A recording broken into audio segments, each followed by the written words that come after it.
No, he was just a brand new private. And I went out there as lieutenant at 7 where he worked. Me and him got to be real good friends. Don't look at the camera, just keep talking.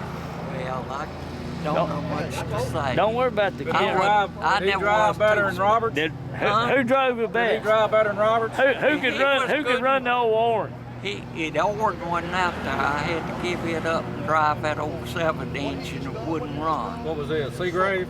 No, it was worse than that. A Ward of France. That ain't that one they had over number 11? Was that long or wouldn't run? Made for flat country?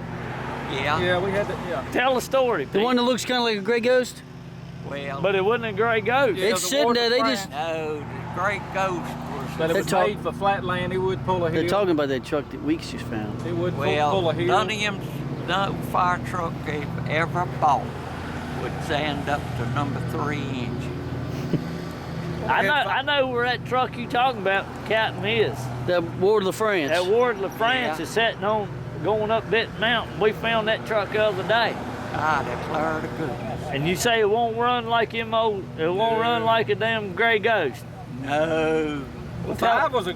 Tell us Five a was story about going up Memorial and turning on the Grandin and making that turn there when Law was sitting up there. The law was sitting up there working radar. Right there where the church is before you get to number 7. I come by there and I wondered, I'd seen his working radar and I wondered if they picked me up coming through there. The old boys, one of them said, I wanted to bet him 50 to 10 you didn't make that corner when you turned your turning lights on. I said, shoot, I wasn't hardly pushing. How fast? When you took what's his name, Mount Roanoke Avenue, Houston. I took Chief Houston. He was my captain, and I thought the world all of that man. And I took him down Roanoke Avenue. The speed off the hand had 70 up here, and it was coming down here and hitting the peg on the backside and bouncing. I shook him. I always called him Skipper. I was an old Navy fella. And I said, Skipper, our speed off broke. He looked over at it and looked back at that telephone pole and said, just trying to make another round. And he was the captain. He never said a word to me about driving. How many bowlings could you tie? I tied 5 bowlers for the big old fat. We had a big old fat assistant chief, and he was supposed to be putting on lessons. And he had a hard time with knots, and I said, shoot, Chief. I said, I can tie 5 bowlers. He said, what? I said, I'll show you how.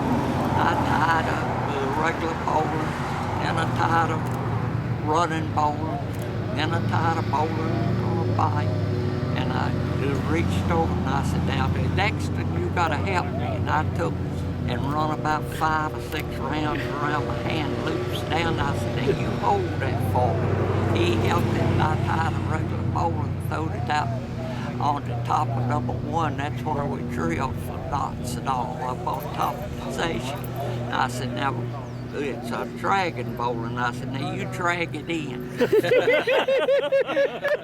he carried on. He can tie, That's good. Tie knots, so he was not tired. Tell him about Pete when they got you on the radar when you went around Memorial on the Grandin, when you cut that corner right there, and how fast you was running in that gray ghost. They was down there at that church on Memorial Avenue. And I went through there and they was working radar. And I come back, I stopped. And I said, y'all picked me up coming through here? He said, just all it would register said you was running 85 through here. And said he bet the guy that was with him, he bet him 50 to a 10 that I wouldn't make that corner. If I shoot it, never. It just went in there just smooth as it's on there. That's the old gray ghost sitting yonder, ain't it? I'll give him a good donation. 16 numbers come back that way, just like that. Just let you When we get through retirement, everybody Around the block. Well, I told him we'd put him up in it and get a wrecker and pull him I around. ain't Listen, riding one lap around the block. That's all you want. Yeah, and I'll make a good donation getting it fixed. Well, I tell you what, Pete.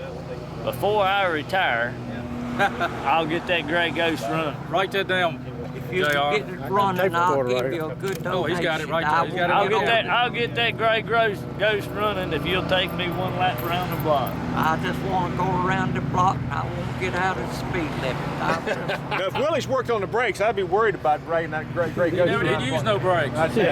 They don't need the brakes, Chief. It was all timing. Next time you're out, give me a call. Come down to Station 1. Yeah, We'll put you up in Engine 1 and take you downtown. Would you like to do that? I'd like to just sit there if you've got a good drive.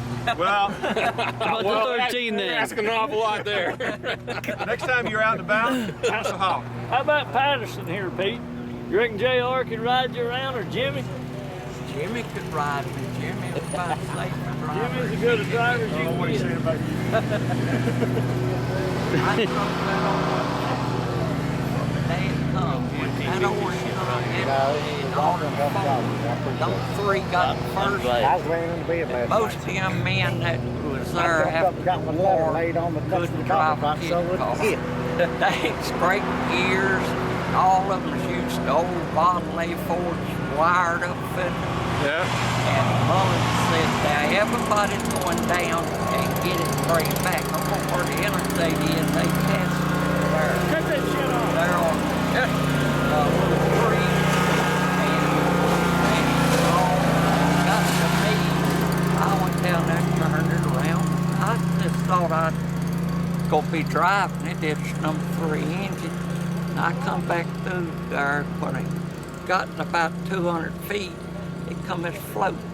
You hear it cut in and it pick up a little speed and then it fall back. And it was doing all it could do. And he come up through there and said, I hope you don't ever drive it again. Old Chief Mullen did. He said, if you do it like that, them pistons coming out the tops like that. The old guy from Auburn got away from him. Didn't listen no more. Got over the side of me. He said, son, they come out the top when you run it. I'll put them back in the bottom. That's beautiful. And they won't come out the top of that orange if you drive it right. I went down Roanoke Avenue, and did you ever know Chief Houston? Fred Houston was a private when I come in the fire department, been in the fire department a month.